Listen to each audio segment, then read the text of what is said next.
Hi everyone, welcome to the first episode of Don't Be a Dodo. My name is Emmanuel. Here we talk about all the complicated but important topics so you won't be a clueless dodo bird like me.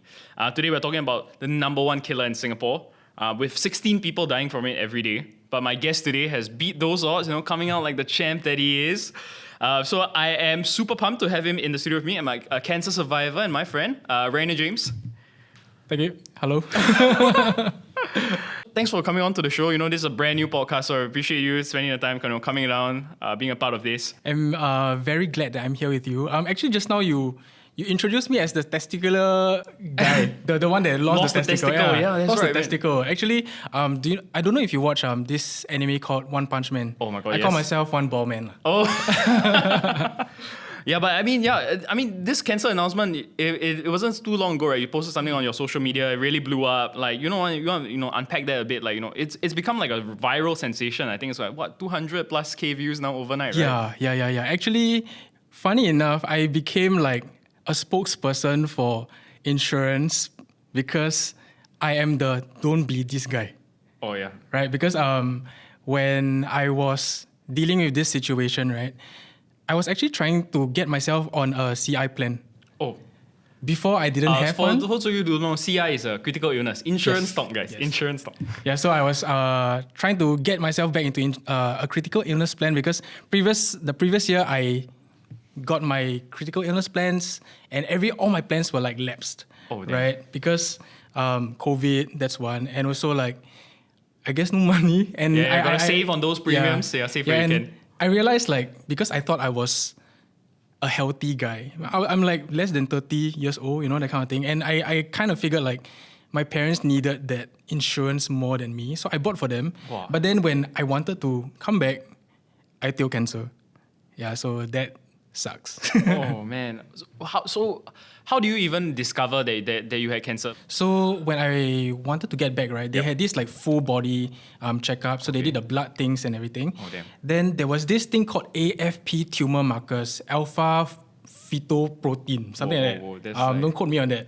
But it was slightly on the elevated side. Yeah, because the doctor did say also like some people do get elevated numbers of the AFP tumor markers. I'm sure.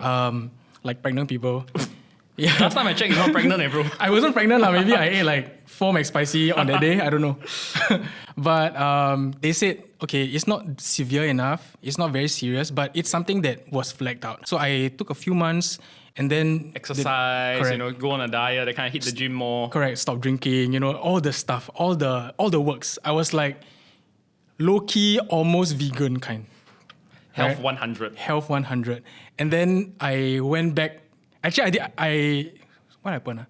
Oh, yeah, so a couple months later, I realized that there were physical manifestations of things happening in my body. Physical manifestations? Yeah. Like what, yeah? What happened was my my testicles grew to the size of like a kiwi. So Bro, kiwi damn big, dude. kiwi is like this, right? Like it's not the small ass kiwi, it's the big one. It's the like, Zespri kind of, correct. The golden The singing kiwi. kiwi, yes. Then I didn't even know because I was like busy with my work stuff, So I was like, okay, I was just hustling. Actually, I realized it in Australia. I was on a work trip. Okay. Yeah, so I was like walking, I was just like, Suddenly, one side a heavier bit than the other. heavier. Yeah. Shit. Then Man. I think before that also, they say that like some dogs can detect cancer. Okay. So my dog previously, right, she kept sleeping on my groin. And before that, like she never did that. She was sleeping on my armpit, right? Right. And then when I got my treatment, she went back to the armpit area. So I think she really thought that there was something wrong. I heard that they can smell it. Yeah, you heard it here first, guys. Listen to your pets, when they give you like these like red flags, they can sense it before you. Yeah. Oh, okay. So you immediately went A&E, is it? And then you got treatment? Yeah, so when I was talking to my FA also, I was like, because, hey, I don't have a critical illness plan, I don't have anything, but I do have a hospital plan. Okay, that's right? good. That's good. And it's by Singlife, yay. So I got myself to the A&E, then the doctor was like, what are you here for, right? Then I was like, I'm here for testicular cancer, doc. Then just like, how can you just say that? Then I'm like, no, I think it's really testicular cancer. These are the signs. And then here, I took out from my pants. Just literally unzip and then. Yeah, I show you. Then like, Oh my gosh. I gave him. I gave him. No, I showed it to him, and then he was like, "Oh, okay, it's good that you came. We cannot confirm that it's cancer now because we have to do tests, but it looks worrying. It was quite scary." And then, obviously, I went for treatment. I was a bit sad because like the doctor was like, "Okay, we definitely have to take it out. It looks very worrying," because normally when you for cancer patients, right, like they will do a operation to get the biopsy thingy. Right. Like a small piece of the cell. Right. But then he was like, "No go lah. I cannot like take one small piece of the kiwi thing, right? I just might as well take out the whole kiwi." Oh, so they take out the whole thing and Yeah, send it then to they biopsy. send. Okay. Yeah. Okay. Yeah. Just to check whether that it has spread to any other places and things Correct. like that also, right? Correct. Okay.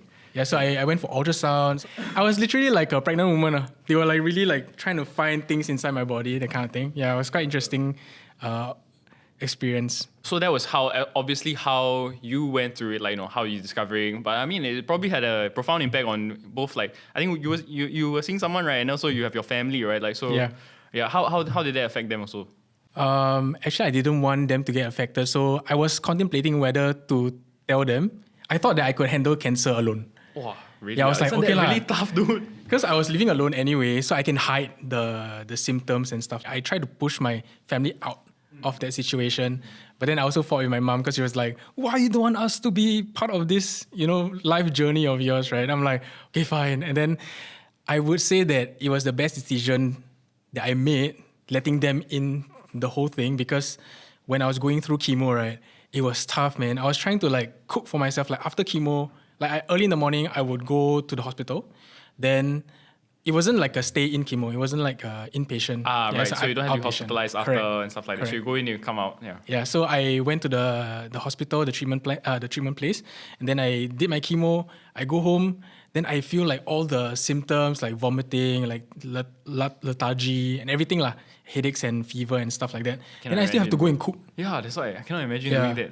Yeah. So I realized also, even though like I was cooking, like I was cooking bak kut teh that time, and then my bak kut teh not nice.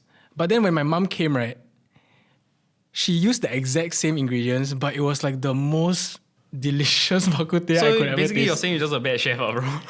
I don't think I'm a bad chef. I think I'm quite a good chef, but it's just like the extra thing that It's made with moms love, have. Yes, Yes, I correct, think so. correct. Yeah. Yeah, so I really Extra appreciated stuff. that, and I was like, you know what? It's a good thing that I asked them to be part of it.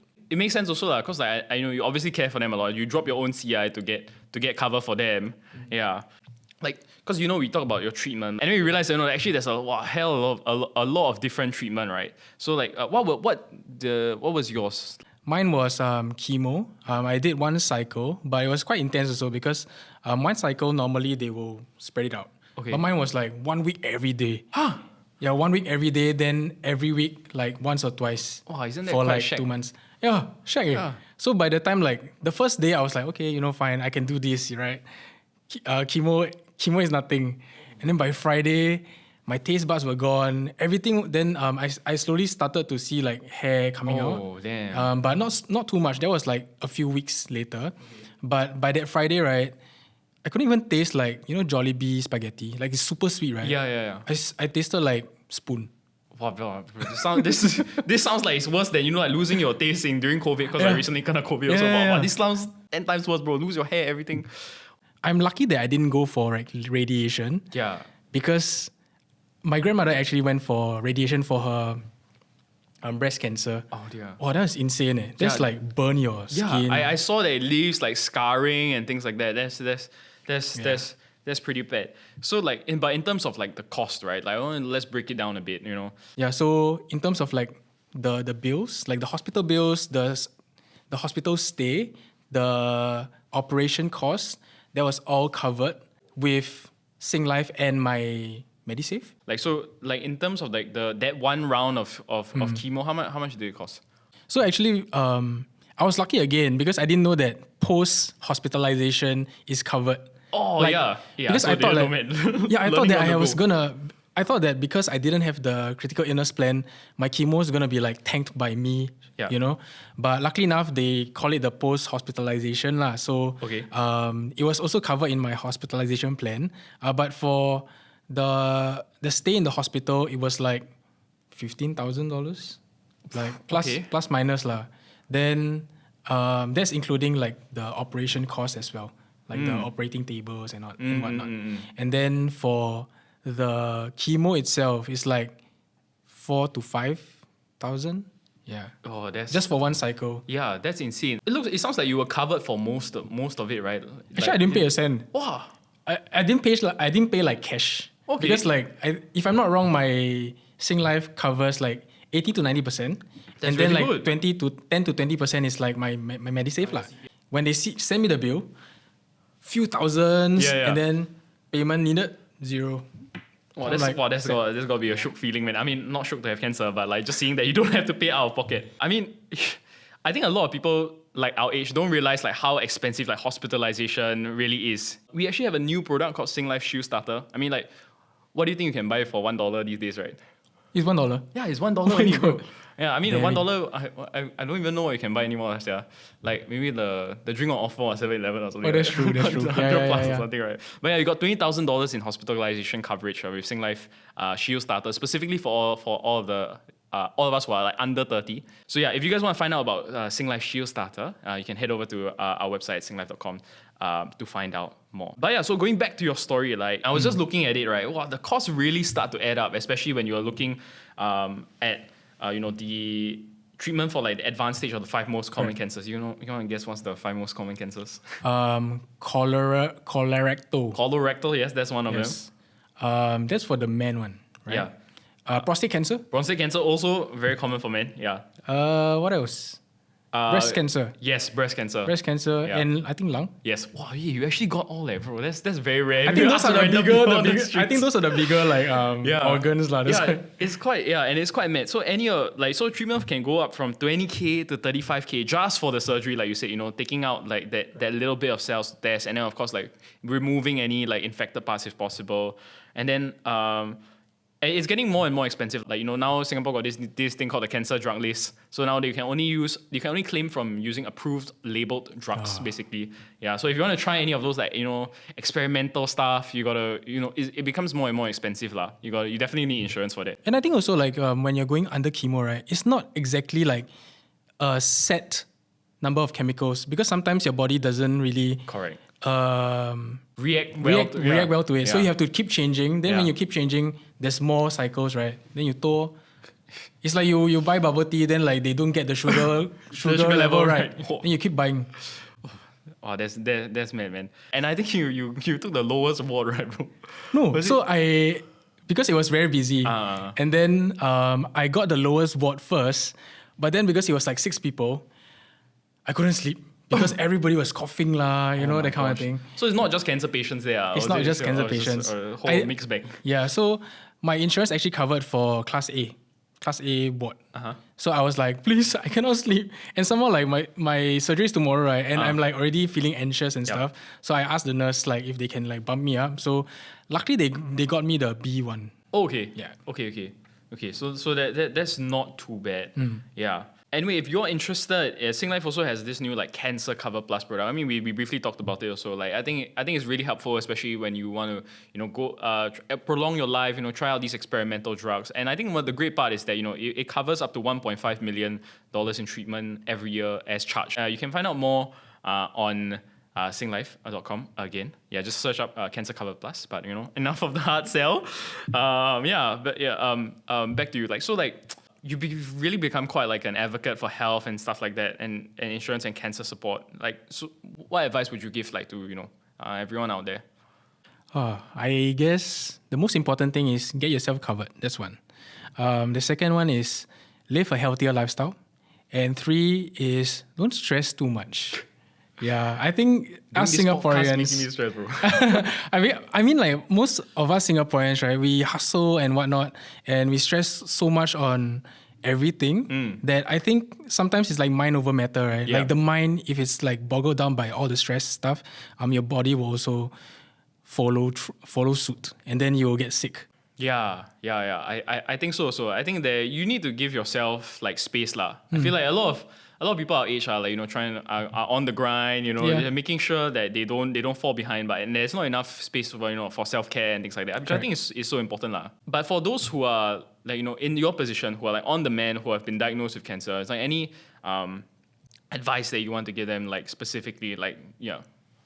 Stay strong, I guess, guys. I don't really know how, I don't really know what advice, because mine is not that serious, right? Like I got it very early on. I had chemo buddies who had like so many scars and like they have been on chemo for very long. Thanks. And I guess just be positive, think positive, and also go for your treatments lah. Regular health checkups. Regular checkups. Like you go to like your regular GP. Yeah, you tell them you want to have a health checkup. They do the works for you lah, like a basic blood test. For mine, it's a very guy-related cancer, right? Testicular cancer is something that you can spot really, really early on. Just check yourself in the shower. If there's something that is wrong, then go and see the doctor. That kind of thing. Yeah. Gotta protect your boys. Yeah, protect your boys. I think one of the things that I realize is you just sometimes have to YOLO and chase your dream, right? I have been slogging away for the past few years, and that was like not my dream, right? And now after the cancer, I was like, you know what? What's gonna happen? Like I already got this thing. Why not just try? I mean, there's no harm done. The worst has already happened. Yeah, in that sense lah. Yeah. So I guess it's also like that whole second chance in life kind of like mentality. Just like, let's just go for it. So 100%. I a bit more YOLO nowadays. Yeah. Yeah, no, and I think we should lah. Like honestly, like you said, man, life is short. We should really like try and do the things that we enjoy, spend the time with the people that we love. Yeah. Thank you so much for joining us today on Don't Be a Dodo. You can listen to our podcast on Spotify, Apple Music, or search us up on YouTube at Don't Be a Dodo. You can also find out more about Cancer Cover Plus, as well as Singlife Shield Starter at singlife.com, or hit us up on our socials at Singlife. You can also find all articles on the episodes that we do here on our blog at Life Stuff. So until next time, don't be a dodo. Bye.